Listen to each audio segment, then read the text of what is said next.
ചങ്ങാതിമാരെ ഒരു കിടിലോസ്റ്റി ഒരു കിടുക്കാച്ച് മീൻകറി ഉണ്ടാക്കി ഇങ്ങ് തകർത്തുള്ള നാടൻ ഫിഷ് കറി കേട്ടോ. ഒരു രക്ഷയില്ല, വളരെ സിമ്പിളായിട്ട് 5 മിനിറ്റ് പോലും വേണ്ട ഈ സാധനം ഉണ്ടാക്കാൻ വേണ്ടി. ആ തിളച്ച് മറിയുന്ന കാണുമ്പോൾ തന്നെ കൊതിയാന്നില്ലേ. അപ്പോൾ ദേ നമ്മുടെ ചേട്ടൻ മീനൊക്കെ ആയിട്ട് വന്നിട്ടുണ്ട്. അപ്പോൾ ഒന്നും നോക്കില്ല, കുറച്ച് മീനങ്ങ് മേടിച്ച് അവനെ കഴുകി വൃത്തിയാക്കി കുട്ടപ്പനാക്കി സെറ്റാക്കിയ ശേഷം ഇതുപോലെ സ്റ്റൈലായിട്ട് ചട്ടി തീ പിടിപ്പിച്ച ശേഷം ആ ചട്ടിയിലേക്ക് ഇത് ഇതുപോലെ മുളക് പൊടി ഇട്ട് കൊടുക്കുക, ലേശം മഞ്ഞപ്പൊടിയും കൂടി ഇട്ട് കൊടുക്കുക. ഇത് രണ്ടും ഇട്ട ശേഷം ഇവനെ ഒന്ന് മൂപ്പിച്ചെടുക്കുന്ന സമയത്ത് ശ്രദ്ധിക്കേണ്ട ഒരു സമയം തീ കുറച്ച് വെക്കണേ, അല്ലെങ്കിൽ മുളക് പൊടിയെല്ലാം കൂടെ കരിഞ്ഞ് പോയി കഴിഞ്ഞാൽ ടോട്ടലി ടേസ്റ്റ് മാറിപ്പോകും കേട്ടോ. അതുകൊണ്ട് ഇവനെ എന്നത് ഇതുപോലെ നല്ല സ്റ്റൈലായിട്ട് മൂപ്പിക്കുന്ന സമയത്ത് നമ്മുടെ ചാനലായ chef Nibu alchemist channel follow ചെയ്ത് ലൈക്ക് ചെയ്യാത്ത ലൈക്കും കമൻറ്റുകളും കൂട്ടുകാർക്ക് ഷെയർ കൊടുക്കാനും മറക്കല്ല. കാരണം ഭയങ്കര സിമ്പിളായിട്ട് റെസിപ്പി, എല്ലാവർക്കും ഉപകാരപ്പെടുന്ന റെസിപ്പി കേട്ടോ.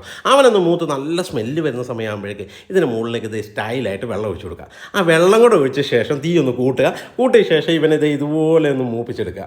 ആ മൂപ്പിച്ചെടുക്കുമ്പോൾ പച്ചച്ചോവയൊക്കെ ഒന്ന് മാറി കിട്ടും കേട്ടോ. ആ മസാല ഇതൊക്കെ ഒന്ന് പച്ചച്ചോവയൊക്കെ മാറി നല്ല കുട്ടപ്പനായിട്ട് സെറ്റായിട്ട് അങ്ങ് വരുന്നുണ്ട് കേട്ടോ സാധനം കേട്ടോ. അപ്പോൾ നല്ല സ്മെല്ല് വരാൻ തുടങ്ങും കേട്ടോ. ആ സ്മെല്ല് വരുന്ന സമയമാകുമ്പോഴേക്ക് ഇതിലേക്ക് നീളത്തിലരിഞ്ഞ് ഇഞ്ചി, ചെറുതായി അരിഞ്ഞ് വെളുത്തുള്ളിയും, അതിനുശേഷം കുടംപുളി വെള്ളവും ഒരു 3-4 കുടംപുളിയും കൂടെ ഇട്ട ശേഷം ഇവനെ അങ്ങ് നല്ലോണം മിക്സ് ചെയ്യുക. ആ മിക്സ് ചെയ്യുന്ന സമയത്ത് നമ്മുടെ നല്ല കിടക്കാച്ച് ഹോം മെയ്ഡ് അച്ചാറുകളുണ്ട്. ബീഫ്, ചിക്കൻ, കേരമീൻ, ചെമ്മീൻ, മാങ്ങ, നാരങ്ങ, ഈന്തപ്പഴം, ഉണക്കസ്രാവ് അച്ചാർ, ബീഫ് ഇടിച്ചത്, മത്തിയുടെ അച്ചാർ, ഇതൊക്കെ വേണ്ടവർ നമ്മുടെ വാട്സപ്പ് നമ്പർ താഴെ കിടപ്പോൾ വാട്സപ്പിൽ ഹായ് മെസ്സേജ് അയച്ച് ഇന്ത്യയിൽ എവിടെ വേണമെങ്കിൽ കുറേ വെച്ചത് ഏറ്റുപാട് കോട്ടയത്തുള്ളവർക്ക് ഡയറക്റ്റ് വന്ന് മേടിക്കാം കേട്ടോ. ഓർഡർ ചെയ്ത് വരുത്താൻ മറക്കല്ല എൻ്റെ ചങ്ങാതി. അപ്പോൾ ഉപ്പിടാൻ മറക്കല്ലേ. ഇത് ലേശം ഉപ്പും കൂടെ ഇട്ട ശേഷം ഇവനത് ഇതുപോലെ സ്റ്റൈലായിട്ടൊന്ന് മിക്സ് ചെയ്തത് ഏകദേശം ഈ ഒരു പരുവത്തിനും പാകത്തിനും ആകുമ്പോൾ അതിന് മുകളിലേക്ക് കരിവേപ്പിലയും കൂടെ ഇട്ട് തിളപ്പിക്കായിട്ട് ചങ്ങാതിമാരെ.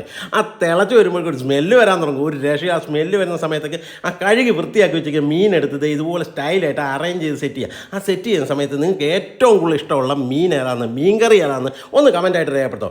കേരള ഫിഷ് കറിയാണോ, കുമരകം ഫിഷ് കറിയാണോ, കോട്ടയം ഫിഷ് കറിയാണോ, ആലപ്പി ഫിഷ് കറിയാണോ, മലപ്പുറം ഫിഷ് കറിയാണോ, അതൊക്കെ കോഴിക്കോട് ഫിഷ് കറി ഏതാണെന്ന് കമൻറ്റായിട്ട് രേഖപ്പെടുത്തേണ്ട ചങ്ങാതി. എന്നിട്ട് ആ ഗ്രേവി ആ മീനിൻ്റെ പീസിലേക്ക് ഇത് ഇതുപോലെ അങ്ങ് പിടിപ്പിച്ച് കൊടുക്കുക. അപ്പോൾ ഉപ്പും പുളിയൊക്കെ ആ മീനിലേക്ക് ഒന്ന് പിടിക്കും. ആ മീനിലേക്ക് പിടിക്കാൻ വേണ്ടി ഇതുപോലെ അങ്ങ് ഒഴിച്ചു കൊടുക്കുക. എന്നിട്ട് ഇത് സൈഡിലേക്ക് വെച്ചൊക്കെ ആ ലാസ്റ്റ് പീസും കൂടെ നടുക്ക് വെച്ച് അങ്ങ് അറേഞ്ച് ചെയ്ത് എൻ്റെ ചങ്ങാതി കാണാൻ തന്നെ ചാരകയില്ലേ. എന്നിട്ട് മൂടി വെക്കും. ഒരു 10 മിനിറ്റ് കഴിയുമ്പോഴേക്ക് ഈ സാധനം അങ്ങ് തിളച്ചും മറിയുമ്പോൾ ഒരു സ്മെല്ല് വരാൻ തുടങ്ങി എൻ്റെ ചങ്ങാതി.